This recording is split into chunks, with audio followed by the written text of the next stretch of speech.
This is Fam Electric Ghost. We're live on the air with Rebecca Vickers, and we're going to talk about digital marketing. And the focus on this episode, we're going to talk about you can't create in chaos, and we're going to talk about your story. But before we get to the overall theme of this episode, we always ask every guest a couple questions before we get to the heart of the story. What motivates you, and why do you do what you do?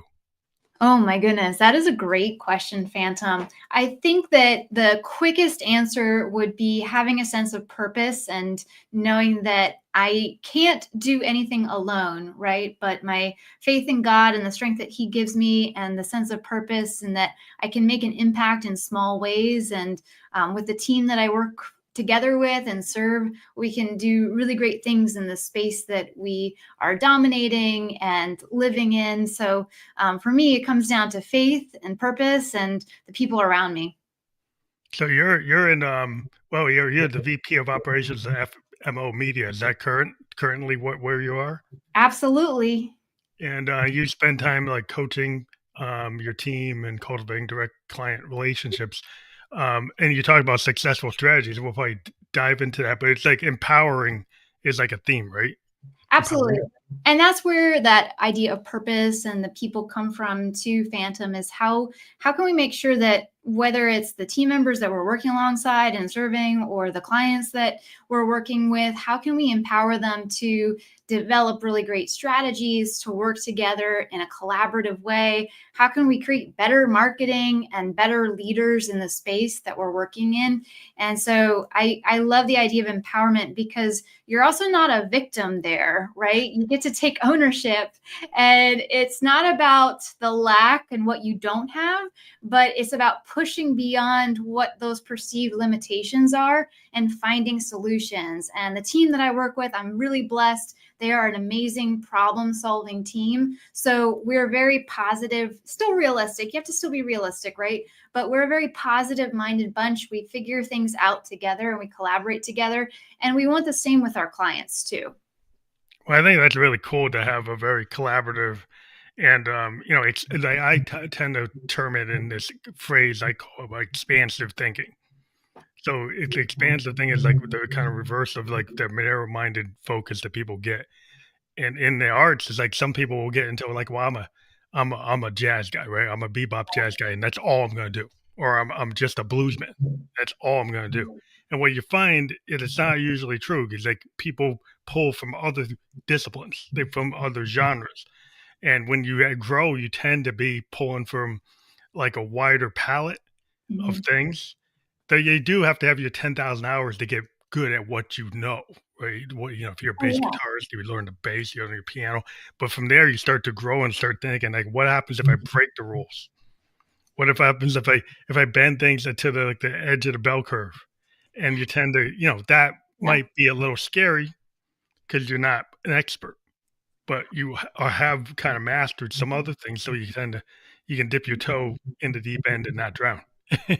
I love that mindset. You're right. It takes that growth mindset and understanding that practice makes progress. And you understand that as a musician for sure. And you're right. You can have that cross functioning kind of development that helps you grow. So you can pull from all of those functional areas, all of the wonderful different passions and hobbies and insight we have from the various aspects of our life. And I love that you mentioned that too, because I have a theater and film background. So I'm able to pull on that experience to be able to help tap into the problem solving, the creativity, and understanding that there are so many wonderful nuances to us as human beings that we don't have to compartmentalize ourselves. And so I love that you mentioned that, because you're absolutely right. Yeah, because everybody's telling their story. Like every day, every time you get up before breakfast, like you talk to your wife, you start telling a story right there. You talk to your kids, you go to work. Your people have they communicate, and how you phrase things and how you kind of scope out your vision becomes like your world. So if you have a world where you're saying you can't do it, you won't do it, there's no way it can happen. Well, that's gonna frame it. If you have Mhm. this kind of, a mindset where, like, why not, you know, have little wins and not think I'm losing all the time? Like, to not just look at, like, because in software design, we have a lot of iterative development. We have, like, the agile mindset. So, Mhm. we used to have this waterfall mindset, and sometimes we still have both. Sometimes we have a hybrid.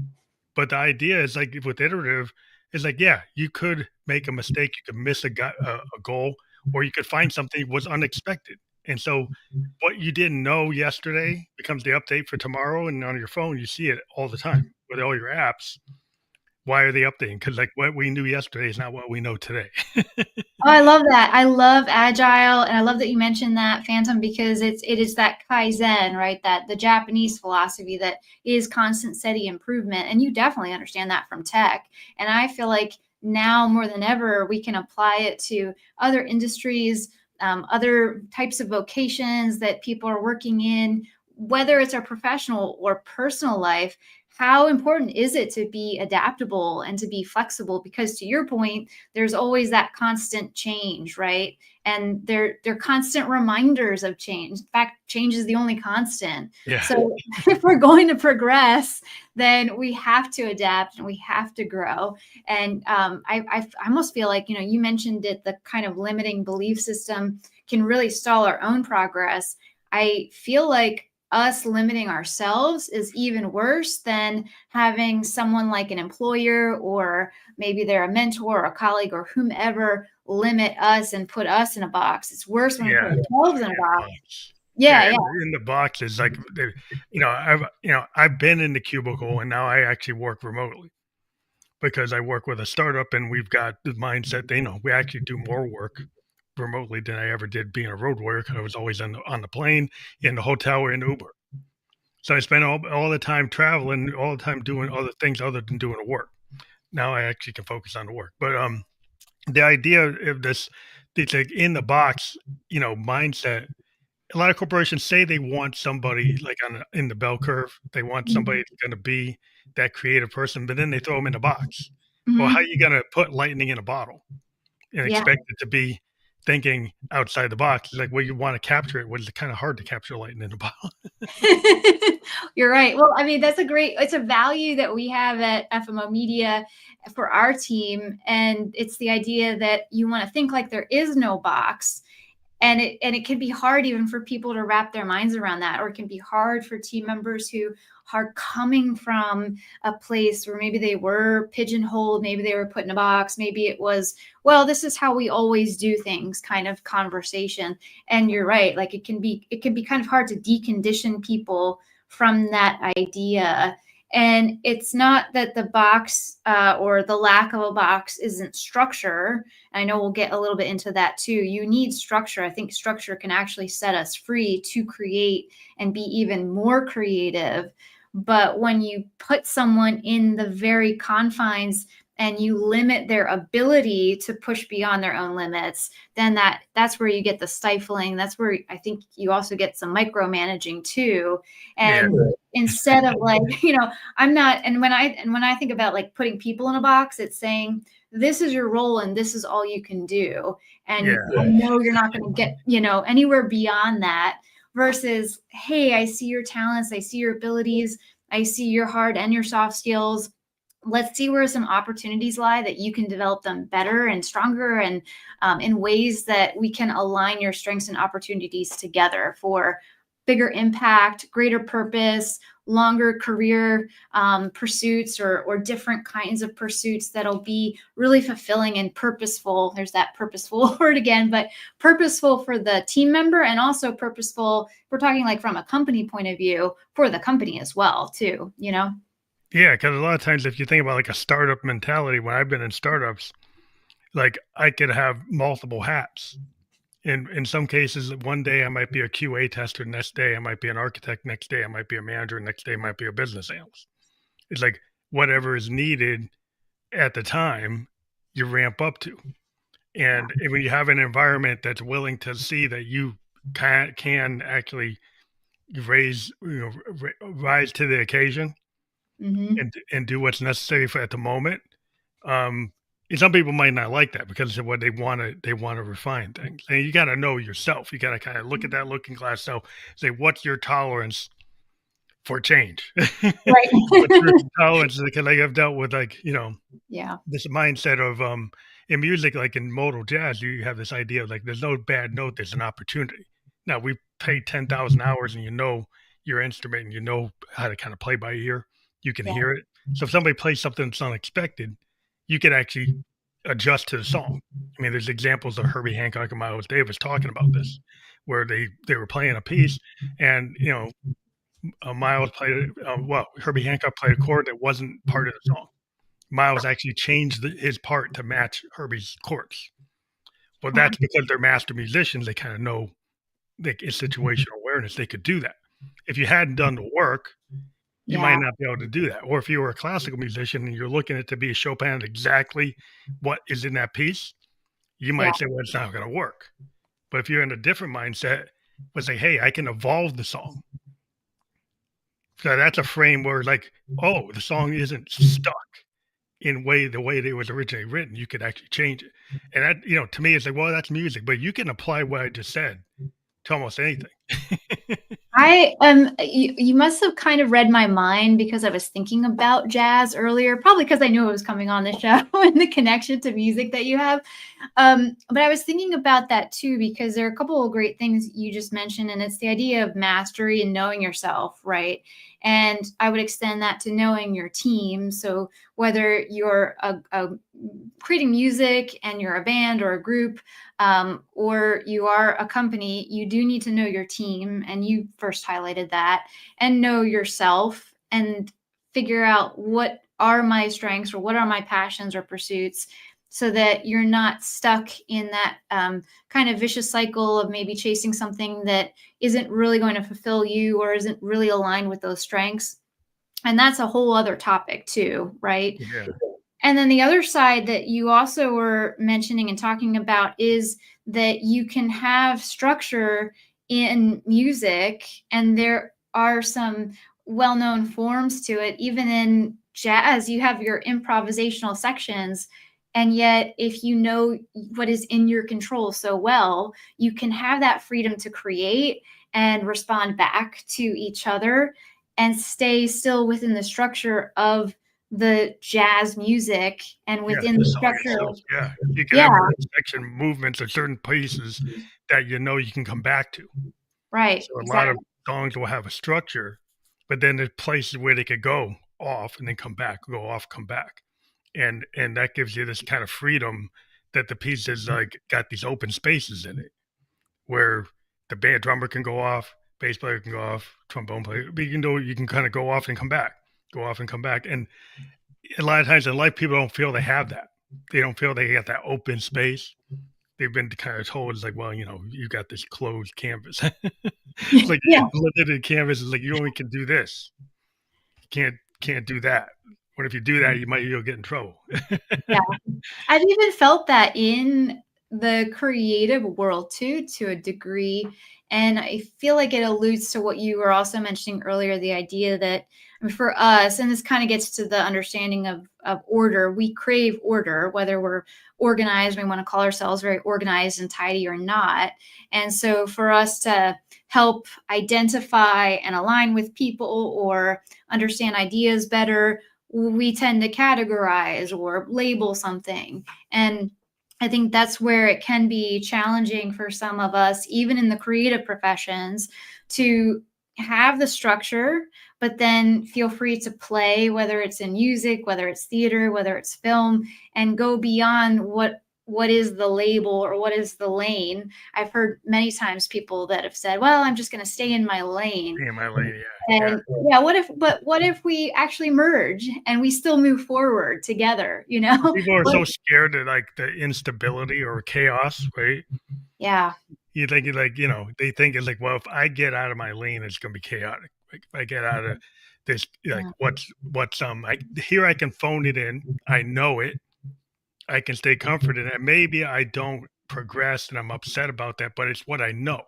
So people tend to go away from fear to safety, which could lend to like you're stagnant. You're being, stagnant. You're in stagnation. That yeah. you're not really moving. You're just staying in place. You're kind of just in a loop. Exactly. Eventually, that becomes discomfort.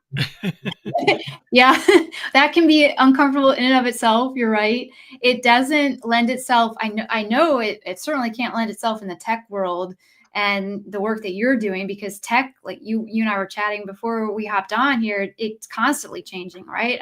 I got an update from my computer last night. Zoom updated on me. The algorithms, social media algorithms are always changing. Shifting, yeah, so whatever your SEO is like yesterday is not what it is today. So Yeah, yeah, things exactly. are always, like, shifting so much, and people are like, "Well, how am I staying ahead?"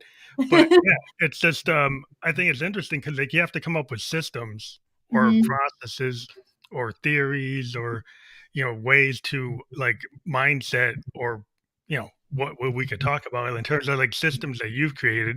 I'm gonna seg into that, but this idea, like, you got the world is kind of out there in the wild. To go in the forest, go in the wilderness. Like, you have stuff that's like looks like it's stable, but there's a little, things. Nature is nature.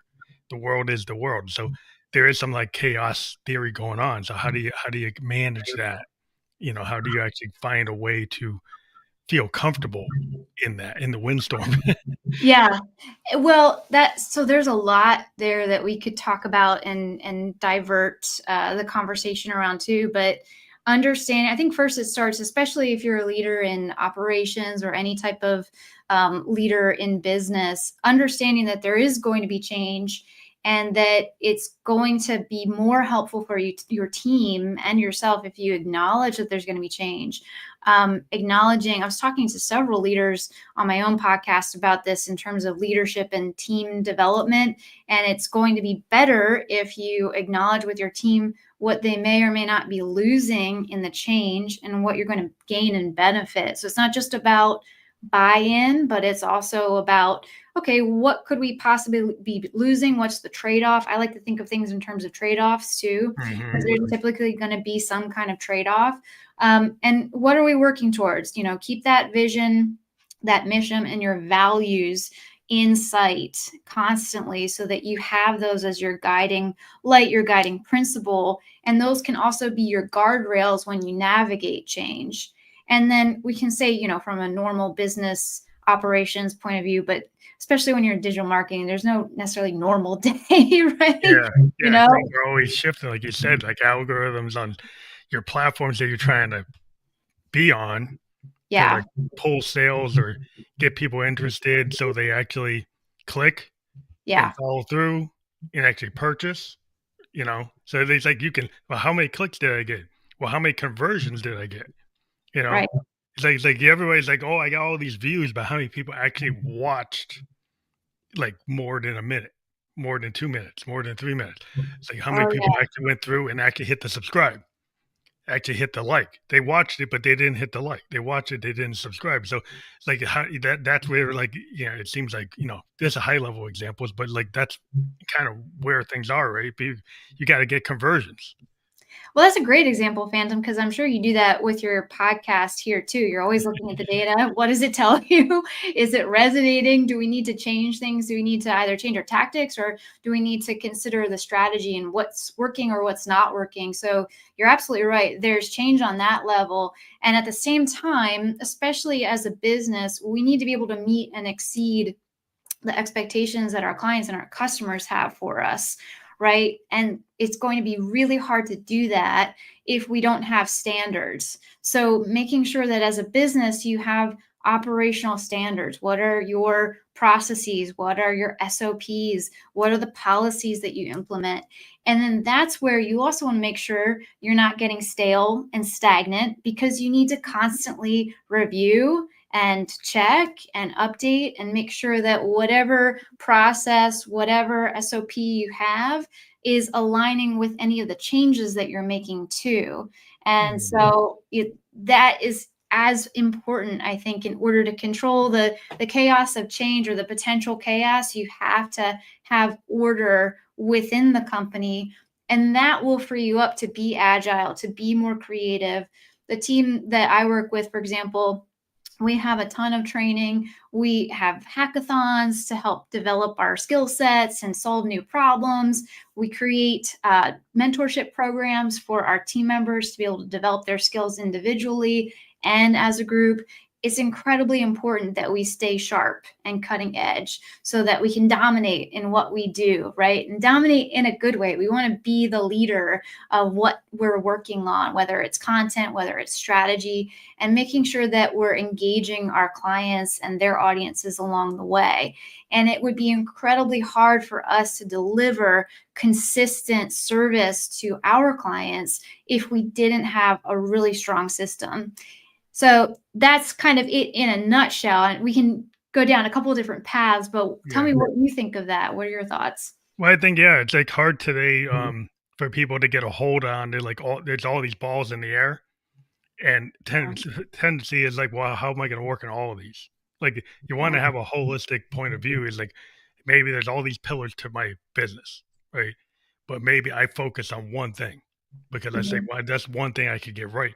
But if they, a lot of times it's like you need to have effort to like lift like your whole, like if you think about a person, if you don't take care of your health, but you spend all your time trying to do like six pack abs, you don't have the nutrition to actually support that, and then you also might not have the mental state to support that. So this focusing on going to the gym without the nutrition, without the sleep, without the other things, isn't going to work. So I would think the same thing goes into business, right? You have these things to stay healthy, but you have like warning flags on whatever, what are the foundational elements, like the way the body is, you know. Yeah. Just keep it simple, but that's what I'm trying to relate. That's a great, well, I love that. I also have a background in fitness too, and you're absolutely right. And a little bit to your point as well, if you're going for a certain type of physique, you have to know your own body and what you're capable of too. In the same way that a business needs to know itself and be able to identify your mission, your vision, your values, and go from there. What's the high level into some of the operational details and beyond to make sure that the functions of your business are set up for success. And there's so much, we could we could go on and on. Yeah, yeah. I feel like we could have a series there too, Phantom, but the understanding from an operational point of view that your business has a value chain. And so what's the end to end value chain, and how do all of the functions of your business communicate together, whatever your business is, whether it's service, whether it's product. We want to make sure that those are functioning, those functions are talking together. And that, in my opinion, as much as you want to grow, you need to simplify and trim down your system so that they're not overly complicated and complex. Yeah, keep it simple. And keep it simple. Yeah, simple systems will scale.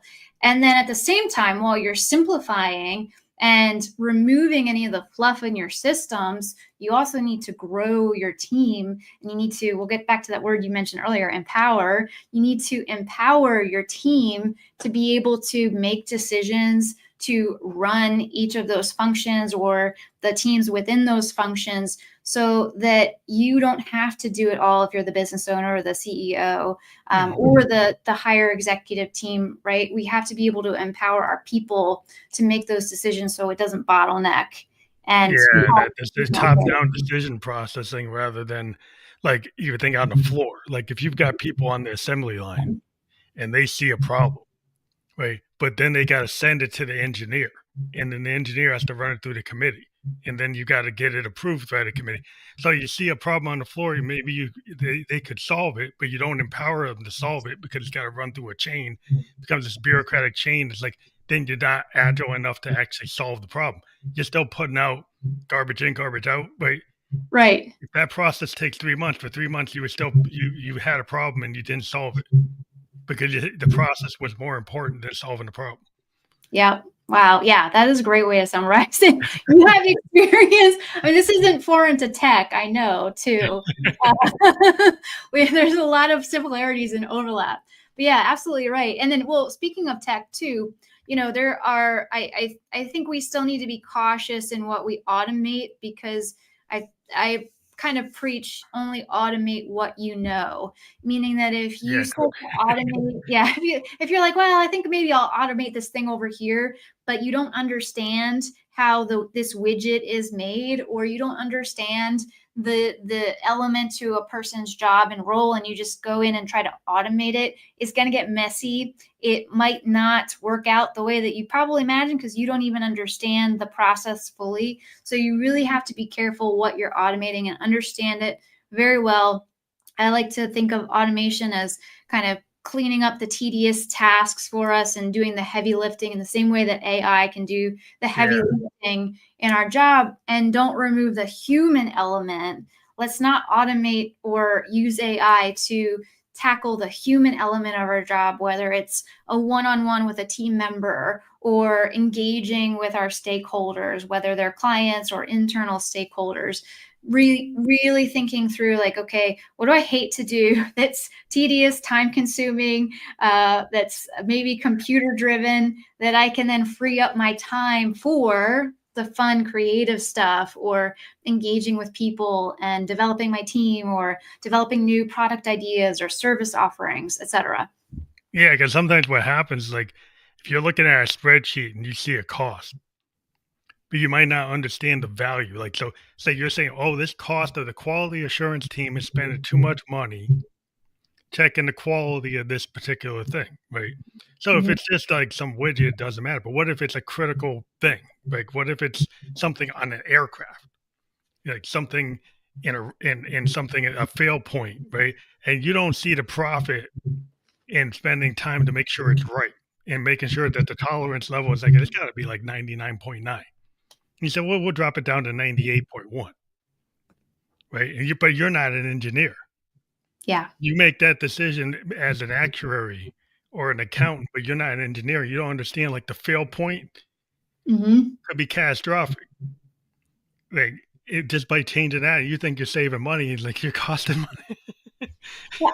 Well, what another great insight into that understanding too, like you have to get the feedback from your team and the insight in the decision making. In fact, like the further the management team is removed from whatever the problem is, the less maybe impact they're going to have in that decision making. And so we have to get close to the problem. And who's the person close to the problem? It's probably going to be the one who's creating the work or doing the work, right? Yeah, yeah. And the Responsible for problem is, like, the you work. get these outside, somebody that says, "Oh, I'm going to get rid of," like somebody who's like, a meteorologist that Yeah. studies hurricane behavior. He said, "Well, I can make the AI do that." I say, "Well, the AI is not doesn't have a PhD in meteorology." Right. So the AI can only be taught on what it was given. Yeah. If it's not at the level of that PhD, it's like, say I had a guy that's 30 years as a PhD, and he hasn't seen all the. There's no way that everything that's in his head is in the library. But there are people who believe the machine learning libraries have all that. That's a bad place to be. Well, and you know what else they don't have? They don't have imagination like you and I have imagination. So they can cull from everything that's already been created out there. But you and I are going to problem solve and creatively think through a problem better because we have our imaginations. Yeah, And we can leverage the technology to help us maybe get to a solution faster and explore avenues, or work through decision making models maybe a little bit quicker, so that we can then save the brain space. And that's kind of what I mean too, but like, yeah, how are we using automation, AI, to take away the heavy lifting, so we are freed up to use our imaginations and go yeah. beyond that. Also, Yeah. it's also like, if you use it as a tool that gives me, like, it can go through the models and give me more options and give me the options faster. So let's say it gives me a bunch of what ifs. If I did the what ifs, I can only come up with 5. If I Right. give it to the machine, it comes up with 50.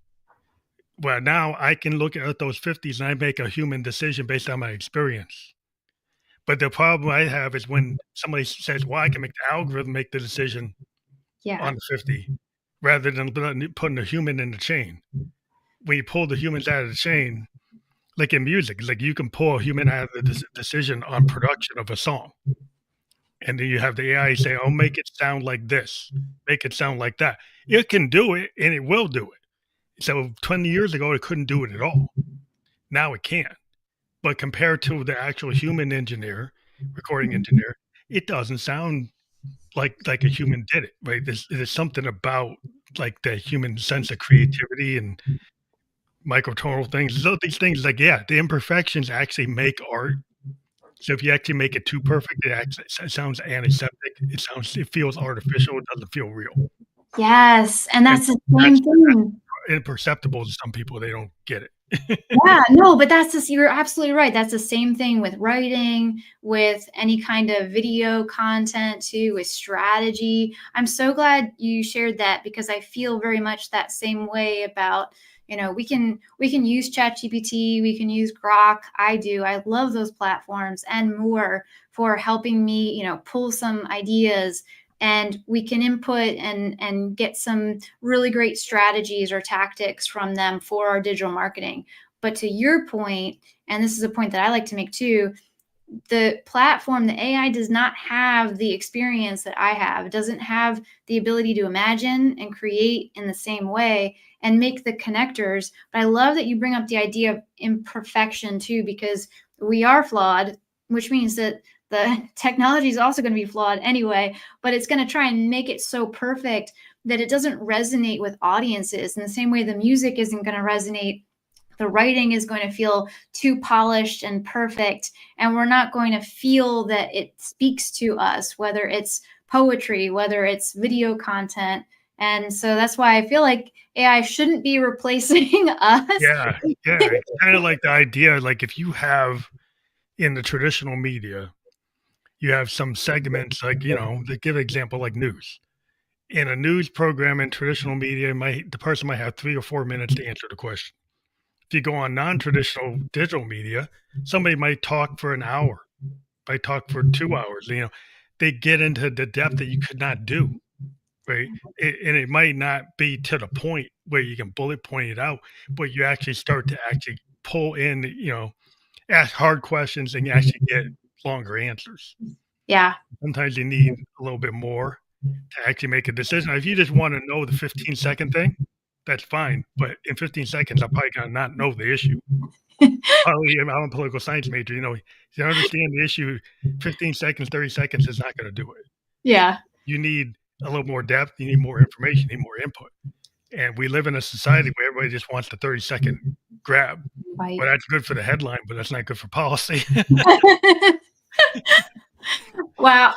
Yeah, we're so much on the same wavelength with this Phantom. And you're making me think too, well, even podcasts, right? There's a platform, I don't know if you've used it, but it's Descript and it will help edit your podcast for you. It can create and generate sound bites in the same way that, what is it? It's Notebook LM will also Like create Opus and stuff podcasts. too. Yeah, it's like Opus and other things out there. Yeah. Yeah, yeah. There's so many. I know it's not limited to that one, but you can create a podcast episode where the machine is the Yeah, creating these yeah, I've seen that. these basic podcast hosts. It's gone so far. I saw one Instagram post about two AI hosts that realized that they were not really human and having this sort of existential crisis within the recording, which is other surreal, otherworldly, mind-boggling, what you will. But when you think about, you're saying that makes me think about how we can craft these conversations that aren't even real and they're not going to get to the heart. Yeah, Yours and mine right now, my grammar is not 110% perfect. It's, yeah, I could use better word choices or maybe, we reduce the ums, but that's what makes us human. And our passion and inflection and the back and the forth, that is unique to who we are and in our conversation right now. yeah. Because it's like, do you want to be a film editor to try to get across like a movie script, or are you trying to do something that's like a radio interview that just they're like, hey, just let's have a chat, let's have a conversation, let's see what this is about. And I think a lot of people, the podcast is exploding because a lot of people are in this kind of like free form state of kind of modal jazz approach to podcasts. There are people that like to have very scripted stuff, but there's a lot of people out there, and it seems to be hitting with the new generation that they don't want it like that. they want it to be in the moment kind of fusion. Yeah. And it seems that, like, even the like, even, like, news, like, interview podcast are there are lots of live versions now where they're not, like, just, recorded and made perfect, and people had been out there and they had been doing it in the old way, and they said, "Well, it didn't resonate with the audience." They're actually hitting better numbers when they actually decide to do it from their house instead of a studio, to do it, like, in their living room rather than doing it in a traditional studio, and they found that the people felt, "Wow, he's actually, he's in his pajamas doing it," and they feel, "Oh, he's real. He's like a person. He's not just like some talking head." Yeah. Well, why do you feel that the the younger generations, why do you feel like we're getting to that and that that's what everybody's craving right now? What's your Like, theory? I think they've seen a lot of the stage stuff, Mhm. and they don't buy it. Yeah. My daughter's 25 and she's like, she doesn't like it. And a lot of people in her generation is like, that doesn't feel real. That feels forced. That feels fake. They want something that feels like, to them, that somebody's like speaking to them. And if it's somebody, it looks like an infomercial, it's like tune out. If it looks like the person doesn't really know what's important, at least to Mhm. that generation, then they're gonna tune out. It's like, well, this person's just talking like they talked 10 years ago, talking like they talked 5 years ago. And it's like, well, that's not where we are. It doesn't resonate. Yeah. And yeah, and that's why we can use the technology, but at the same time we have to keep that heart, that human element. Otherwise, whether you're in marketing or tech or music, theater, you're not going to connect with your audiences if you can't reach them as a human. Yeah, because it's like you see a lot of ads today in their marketing, and I see people like mimicking like podcast, like, as the advertisement. They're acting like they're a podcast, and then they pitch a thing, and they're like sitting on their couch saying, "Yeah, I like this. I like this tool," and then they're making jokes, and it's like they don't seem like they're a professional actor. You're It's right. like they're like an influencer, or they're some kind of, person that's not what you would expect to be doing that. It's not Yeah. like what it was, and people are starting to say, "Hey, that works." If people take too much of it, and then it's gonna burn it out. So, like, things will shift in this thing. If people, they see the cat video, like, you have to change the way you do the cat video, or people are gonna say, "Well, that's old." Yeah, there's tried and true, but then there's also just stale. Yeah. And you're right. One of my pet peeves is actually the fake faux podcast where you're not actually even talking to anyone. You're just setting up what looks like a podcast and you're trying to sell me on something. That feels very disingenuous. Yeah. It's different if it's like, well, I'm trying to record content. Okay, that's one thing. But yeah, that the advertising around that, it lulls you into this kind of fakery that is not going to build the trust that we need as marketers for sure, and businesses in general, with the audiences we are hoping to attract. So what's the new strategy, for this space where people don't want maybe what was done? I'm a child of the '70s, and it's like, "Oh, I remember the Tide commercials. I remember this. I remember the Coca-Cola commercials." It's like, "Oh, they used to have these really elaborate songs Yeah. in the Coke and the Pepsi commercials, and it's like they like a lot of work into it." Now I'm like, "Well, it's different now." Is that actually working the way it worked back then? Is that actually connecting with the people? Well, there are two things there I think to keep in mind, that while the world is constantly changing around us, human behavior doesn't change. And by that I mean you and I can change and we can grow and we can adapt, but human behavior and what is universally true about humans and how we behave has not changed. So there is the psychology element and understanding human behavior and what drives us. And then what we're also talking about is the consumption of content, the channels in which we're consuming that content, and the preferences that have changed either as a response to or in a sort of leadership sense, leading the way for those platforms to change too, right? And what you're talking about, that idea of authenticity and being genuine, I feel like that's what we need to still hold on to and kind of remove the idea of perfection, right? Hmm. Practice makes progress. And how do we communicate in a way that connects? We have to understand our audience. We're talking about understanding our team and understanding ourselves in order to grow. Well, we have to understand our audience and what is human behavior, and then what are the channels and the types of content that people are consuming, that people are enjoying. And also remember, I'll give this as a little side note. Social media is about engaging, right? Hmm. It's social media. People are looking for connection, and it is going to be so much harder to connect with faceless content if you're a business. I'm not talking about, content creators and people having fun and entertaining. I really mean businesses are going to have a lot of a harder time if they don't find a way to connect as humans with the people they're trying to attract, especially in the service industries, especially there in the professionals. And so for us as professionals, how are we connecting with our audience and leveraging instances like this, right? Where we're live, it's unfiltered, it's not perfect. You have a really great system for your podcast and there's a structure to it. And you and I know what we're going to expect within this podcast. Your audience also has been conditioned because of the longevity of your podcast to know what they can expect to a degree from your podcast. There's still the element of potential surprise. They're looking for the value. And it does come down to what's the value that I as a human can give. And Hmm. that's what we need, is what is the value driver? What's the human connection? And do we understand our audiences and what they crave?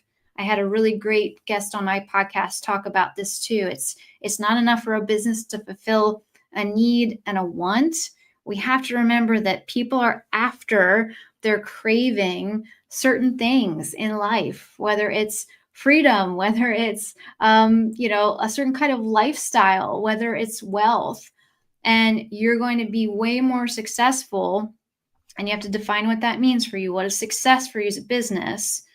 But you're going to be way more successful in reaching your goals when you understand what does your audience crave and need. Are you fulfilling that problem, that area for them? And are you reaching them in a way that also isn't that clickbaity kind of icky Yeah. content that your daughter feels? Yeah.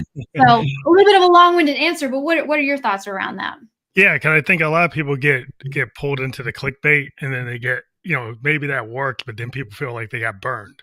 Yeah. And so if you can have a value proposition where it's not, you're not getting the clicks through clickbait, where that person might say, "Well, I'm going to find a way to avoid that, so they're not coming back." Yeah. So it's like, how do you get how do you use data analytics? How do you do research to actually figure out what is your value proposition and what is it that your customer craves? Can Well, you actually do that work today? And do people do that level of market research, or are they just looking at metrics and data visualizations to figure out what's going on based on what's traffic on the net and stats and stuff like that? I think a wise business should be, depends on where you're getting your market research. Some of it could be stale, right? Hmm. Considering how things change and how the market shifts and Yeah, adapts. is that the old world? Is all the market research still stuck in 5 years ago, 10 years ago? And Right. is there a new level of market research that's actually more relevant? Exactly. And that's where AI can come into play, and you can use all the wonderful platforms and software that's out there for that.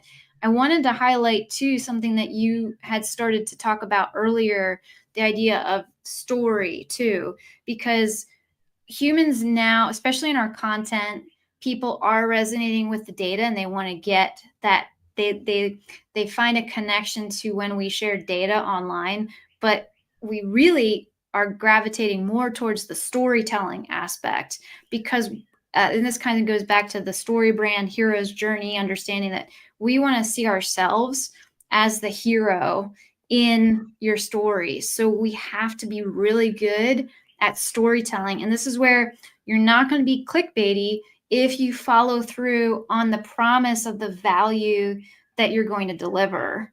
So you have to understand, yes, you can do your research. Yes, you can get insight into what your audience wants. Hopefully you've done that and continue to do that as a team, as you're starting your business. Otherwise, your product or your service probably isn't going to have a long lifespan if you're not fulfilling whatever that need is, right?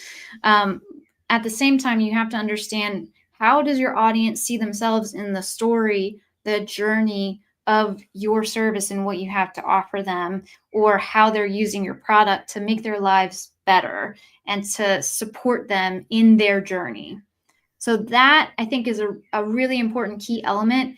And it's not something that we've lost. Storytelling goes back since the beginning. Yeah, Of our that's like the history. way I think humans, learn best from like oral history, Yeah. and they learn best. Like when I was at college, it's like I had a lot of teachers, like they did the oral, exam, like and you actually had a blue book, but sometimes you actually had to do an oral exam where they ask you questions, and you had to like respond back the way the teacher, well, the professor had kind of told you the story through his lectures. You had to give it back to him with a critical thinking lens, and it wasn't just like A, B, C, D, E, right, wrong. You had to actually tell a story. You had to actually pull it together, which I don't know in the way the world is today, if enough people are getting kind of the Socratic method or the critical thinking method of actually not just a multiple choice, Yeah. but to actually listen, critically think, and come up with your concept of what you just learned, and did you get it right? Do you apply that lesson in a way that makes sense? And maybe there's not the one right answer. There's your answer given the lens, but the professor could determine it's like, hey, yeah, you're on the right path, which kind of shows you that there wasn't just one way to do it. Well, and Phantom, that is a great reason too that we can't let AI do all of our writing for us. It's not going to be able to think critically in the way that we can think creatively and critically. It can do, again, like back to that heavy lifting, it can do some of the heavy lifting for us. But for us to be able to formulate our own thoughts, writing it out and practicing and being able to talk it out and talk it through, and same way we're talking through and sharing ideas, we have to keep that and we have to practice that. That's how we'll strengthen our minds too. So you're absolutely right. I love where our brains are at today. When it's sort of like communication, because I live in a remote kind of world in my work, like in the work on the podcast and the work I do in my day job as a software guy. Now I Yeah. used to live in a world where I would be, a road warrior, and I, fly to Japan, go to Minneapolis, go to Texas, whatever, go wherever I had to go, be there. And there's value in being there, right? There's Yeah. value in being on the client site.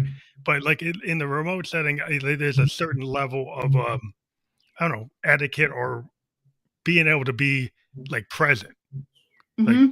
to be able to have the best of the remote experience. You've got to apply the same kind of listening skills. You got to have some level of etiquette, or whether or professionalism, and then like open mindedness, and just being. Are you participating, or are you kind of half stepping? Yeah, there's so many different distractions. And to your point, there's a benefit to being remote. There are also cons. There are pros and cons to either, right? And I have definitely experienced the kind of learning curve of leading a team remotely, and how do you keep people engaged when they have notifications going off, they have their phone, they can seem like they're attentive, but their mind and their eyes could be distracted on something entirely different and not yourself. So you bring up a really great point. That's another topic around too. I think how do we as people stay engaged and focused in a remote work setting, and what are some of the tactics and tools around that? Because that's even more reason in my mind that you need to make sure that you have organization, that you have a structure, so that when there's a distraction or a deviation, it's easier for people to come back into focus and to re-engage. Yeah, it could also we're in a global world, and so if I got a team that's in like India, or I got a team that's in Japan, and I got a team that's in Germany, you might assume that the business culture is the company culture of your organization, but your organization has branches in these countries. And when I lived in Japan, there was a different mindset, right? Yeah. A different cultural process. There was like a zero defect mindset. There was no other one about ideas coming from the floor. The Kaizen is like this different. And an American division sometimes came to like head loggerheads. And they would like, he was like, "Hey, why are you guys spending all your time on the level 10 defect? Well, we want zero defects." So we don't consider that a low level defect. It's a high level to us. So it's like, so we would get these, kind of fights between the divisions based on where they were. And so it's like the negotiation was like, depending on who felt they were like alpha, who's running the organization. Wow. Is America running it or is it Japan running it? It's like, well, who's running it? That's wild. But I can totally understand that. And that resonates too, because you need to be open. It kind of actually brings us full circle to that understanding of being agile and open when you're working with different teams that are multi-global. How are we staying open and curious to their work ethic, their culture, the way that they communicate, perhaps, or even going so far as the definition of words and making sure everybody understands. We might be speaking the same language, but it might not be that person's first language. They might speak it perfectly, but yet we have slang or colloquialisms, depending on where we are in our current location, that might not translate. Yeah, And there's stuff that doesn't translate. In Japanese, there were like kanjis that meant a lot as a kanji, as a single symbol, that we didn't have an equivalent kind of concept. Translated, it seemed like it did, but in terms of the understanding, it wasn't. So we ended up having to use activity diagrams and like flows to actually get to certain points because the words were like not working because they were having different impacts. So we needed to have like really clear cut flows that could be no doubt what this meant to actually like get people to understand, on the same page. Because the wordy document being translated from Japanese to English or English to Japanese, there's a lot of disconnects. So we had to bring it down to like very like bulleted points and flow charts and things that we could get consensus on. that's a great solution to a challenge, though. I love that you figured that out. Visuals. Yeah, well, visualization, like we are visual people. Our dreams are like, tell us things and like it's visual. Oh, Like yeah. everything is like, so like if you can get into that visual understanding, you can get better, people will actually get what you're saying. If you can actually, and that's why data visualization is like a big thing in IT now. But I think, yeah, we always go a little bit longer than we wanted to sometimes. But I want to stay here longer, but I do have another show, and I, maybe we'll have to come back because like there's a lot that we kind of a couple of times we said, oh, we could have gone there, we could have gone here. yeah. I think we had just talked around like maybe 5 other different topics too, Phantom, but this has been a blast. Thank you for having me. So we have Rebecca like Curitan.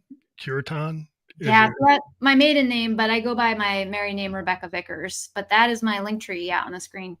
So if people click on that, they can get all the ways to connect with you, right? Yeah, absolutely. I love when people reach out and connect. I love being able to share what I know for free. The more we all can share and grow, we can scale together. So I love it. And that is one of the people know, like we've been live on Facebook, LinkedIn, and YouTube, and that link tree is fully clickable in the podcast description on those platforms. We will be fully published on all the other platforms that you can listen to and watch a podcast on by tomorrow, like Apple Podcast and iHeartRadio, Spotify video podcast, places like that, Amazon. And I want to thank you for being a guest on the Family Electric Ghost podcast tonight.